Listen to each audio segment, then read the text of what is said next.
Hello, YouTube. Welcome to my channel, Marriage, Politics, and Sports. Look at my name. I changed it to Art Payne, MPS 1241, so you can reach me there. Listen, I cook Sunday dinners for my girls, my family, my wife, my two daughters. And listen, this is what I concocted, and we're going to go through some of that today.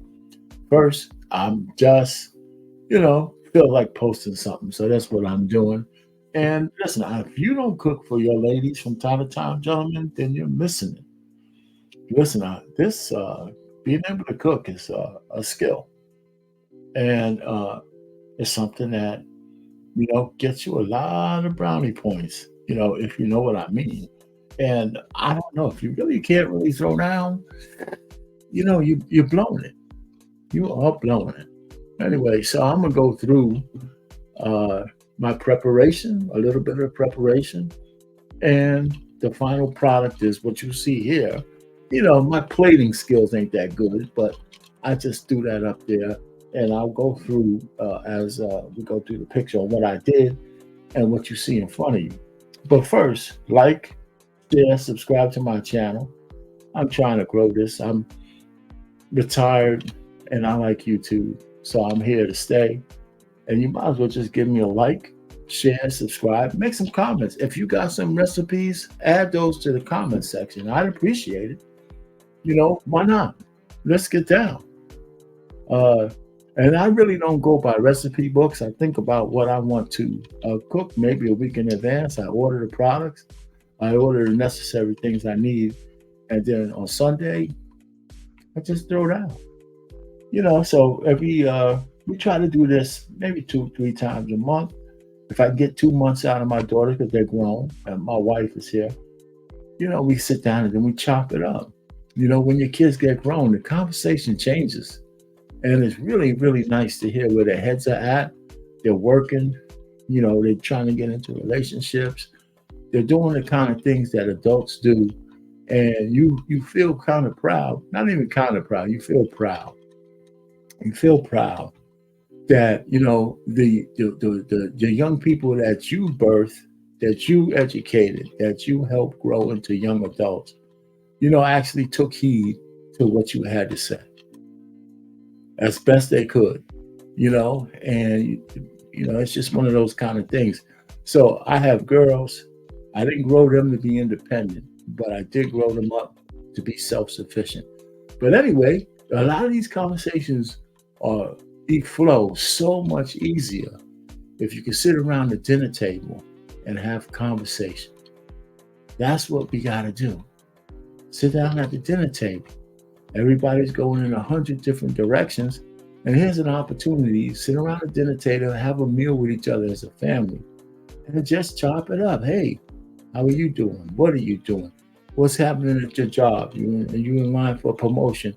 What's your interview skills? What kind of investments do you have? Are you thinking about in real estate? What about guys?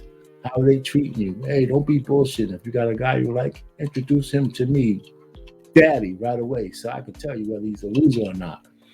Those kind of things. We have those conversations. But let's go ahead.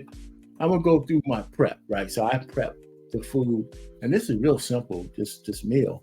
And I'll tell you what I have as I go through. And it's really, I'm nothing special. I just like to cook a little bit. And this is my fish dishes. I could do almost anything in the kitchen. So I also have a smoker, which is unbelievable. It's nice. Anyway, let's go. Let's get to it.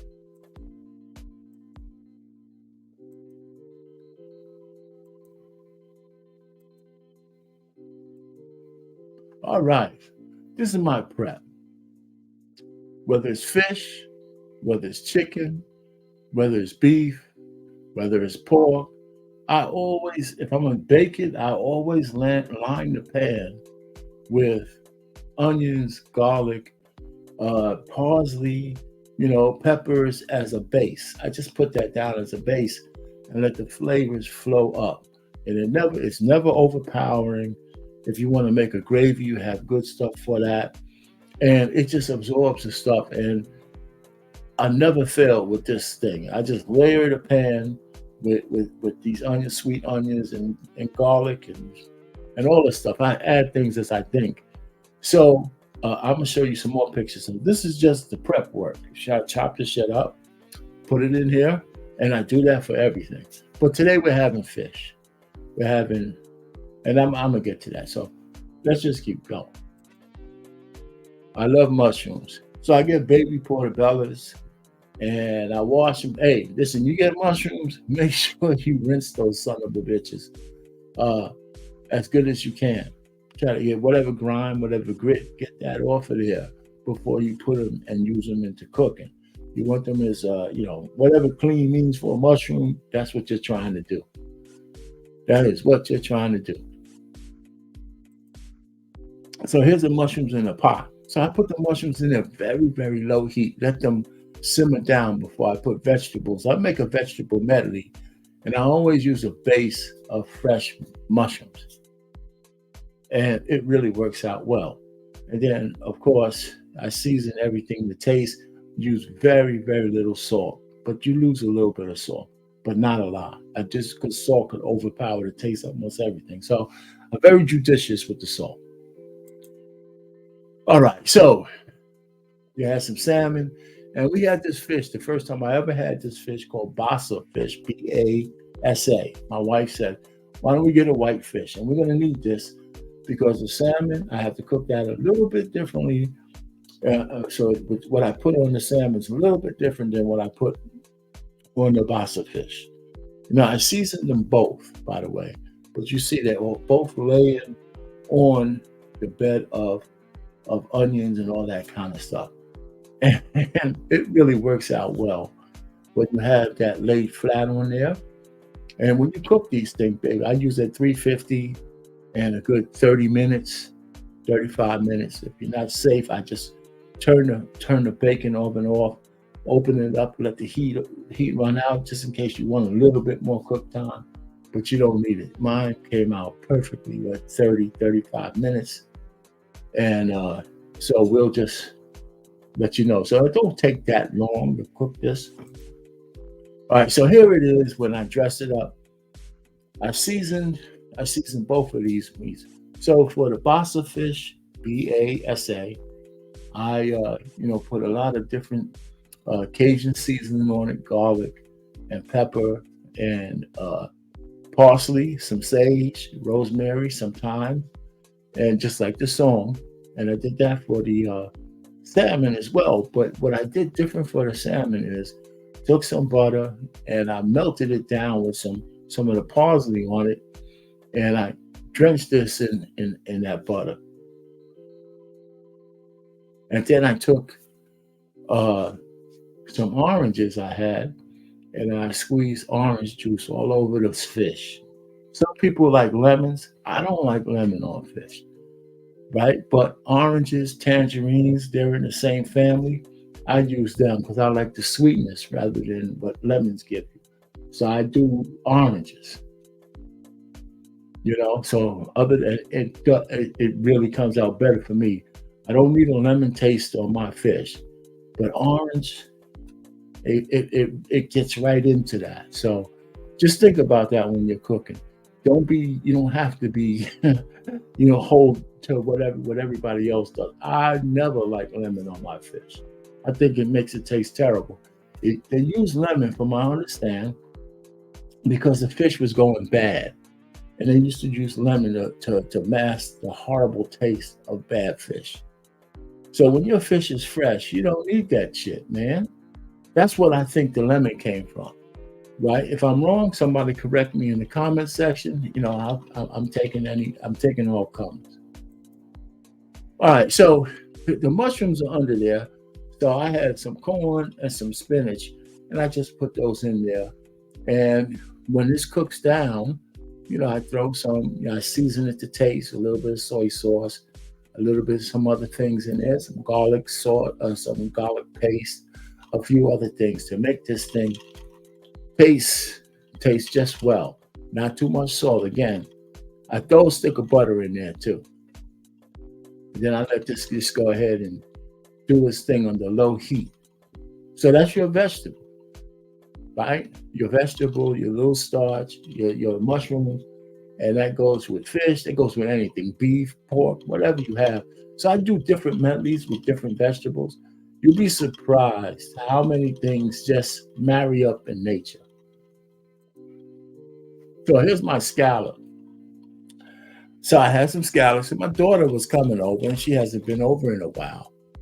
So I asked her, "What did you want to eat?" Right? So she's doing pretty well. So every time she comes over, I feel uh, I miss her. So I feel really happy when she's there. She's a grown woman. She's doing her thing, and she's busy from time to time. So I can't get her to come over as much as I want. But when she comes over, I give her the favorite status daughter treatment because she is my firstborn. And so when she comes over, she really, she's all mushy now. Our relationship has taken elevated positions because she doesn't live under my house anymore. She's on her own, and she's freer to feel more free and adult-like. And being under uh, I guess my ages, my whatever. She had to, always acquiesce to me, whether she was right or wrong, as her father. So I wasn't going to take no crap. So our relationship has improved because I treat her like an adult, but she still gives deference to me because she knows I'm dad. So anyway, that's just a little sidebar. So here's some scallops. I cooked that first, and then I throw some shrimp in there. And you see all the juice that's generated. Now, shrimp and scallop, it doesn't need a lot of time to cook, right? So I make sure everything's cooked. I took some of the shrimp out, and I put it in the rice. That's rice pilaf, by the way. And it's that rice pilaf is very tasty. It's herb and garlic rice pilaf. I put some shrimp in there. Also, with that, I have some parsley and some butter in there as well. Right? So I like butter, right? In the shrimp mixture, I got rid of a lot of those juices, most of them. And then I poured some a rosé sauce in the shrimp. So the shrimp and the scallops are smothered in this a rosé sauce that I doctored up to taste. And that's one of the things everybody got to realize. Hey, listen, you get something out of a jar, you're going to have to doctor it up to taste. I put some tomato paste in here, not too much, but enough to thicken it up a little bit, and some garlic paste in there. I put some red wine in there, Manischewitz, the sweet red wine. If you drink it, you get a diabetic coma, but if you put it in a little bit in your sauces, it gives it that extra taste. Then I do, again, some parsley, some oregano, some other things in here. And that sauce is like primo, and it has shrimp in it and of course, the scallops. Well, this is what it looks like. So I brought it out. I didn't line it all up. The girls around the table, they didn't want to be filmed. And, I'll give them some anonymity. So, so that's the done vegetable medley. That's the fish. That's the other thing is the rice. It just all looks delicious. Believe me, fish came out just right. Not overcooked, not undercooked. Just very tender. And back to the plate. So salmon, I didn't think I wanted to smother the salmon with anything other than what I already had on it, and it turned out to be the right idea. I took some of my rosé sauce and put it on the whitefish. And the whitefish didn't need it either. However, it blended just right in that whitefish. And then on the rice pilaf, I put a little bit there, but I didn't want to because the rice pilaf had its own taste. And then, of course, the vegetable medleys. Hey, listen, you got to have your vegetables.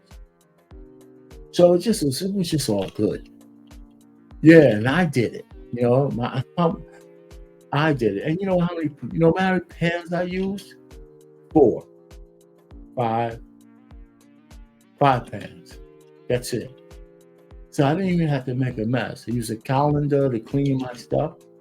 and a sharp knife. And I did all that where I have me a nice cutting board, so you don't have to make a mess to make a good meal. And this is really good. So it's good today. It's going to be great tomorrow. So we made enough that we can have seconds. So I'm gonna eat this. We're gonna eat this till it's gone. So anyway, so this is thumbs up. So I'll leave you with my last little saying. Especially you and Todd together. Sunday meal with the family, it's all laid out. Listen, fellas, if you don't know how to cook, you are blowing it, goddammit. You're just blowing it. Especially you and Todd. So that's it. If you don't know how to cook, you blowing it. That's all I can say. Because every guy who has an arsenal or a little weapon of, how you gonna make yourself useful to the young ladies, learn how to cook a meal. Learn how to cook a meal. I ain't gonna try to get them over there the first night. But you get a lady over your crib and you cook a meal, it don't have to be this elaborate. You just gotta put some love into the meal. And let me tell you, the rest of the night is yours to blow. The rest of the night is yours to blow. I've been cooking food for ladies ever since I was in college. Listen, I'm not one of those select dudes, I'm just one of the guys who said, listen, I got to try my best to be, something a woman wants. So that's what I'm trying to tell you. Anyway, so this is the dinner on Sundays. Maybe next week we won't have one, but I'm going to come back with this Sunday dinner with my ladies every so often. And you're welcome. I'll go through all my prep work. And again, if I'm going to bake some food, I'm going to use, you saw what I did to set up the prep. That's not going to change. I do that for everything. Anyway, so without further ado, and without any more commentary or pain, marriage, politics, and sports, over and out. Have a good Sunday, everybody. Looking forward to the new week.